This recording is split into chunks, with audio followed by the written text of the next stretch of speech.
the questions that we ask God. What type of questions do you ask him?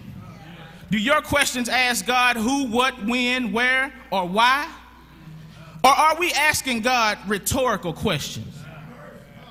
You don't have to answer it, I'll answer it for you. When we often ask God rhetorical questions, not because we don't expect a reply, but because we should already know the answer to them. Rewind it and play and say it again. We ask God rhetorical questions, not because we don't expect him to answer, but because we should already know the answer. Okay, we often spend our prayer time asking God, can he do this and will he do that?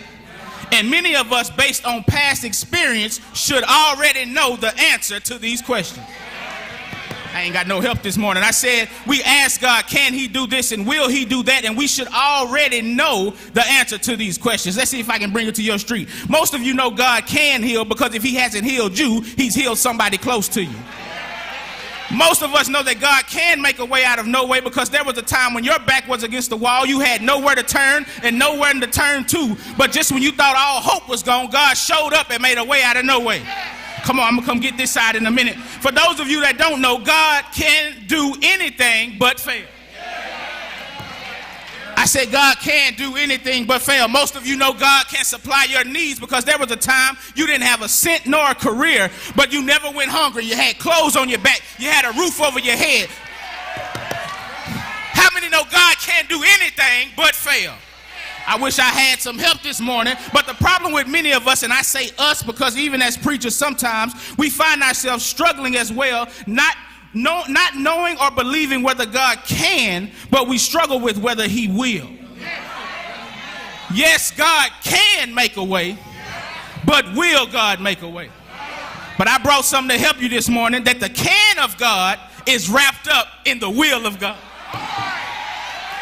Come on, you might as well talk back to me. I said the can of God is wrapped up in the will of God. In other words, you want to know what God can do for you. Your life must line up with his will.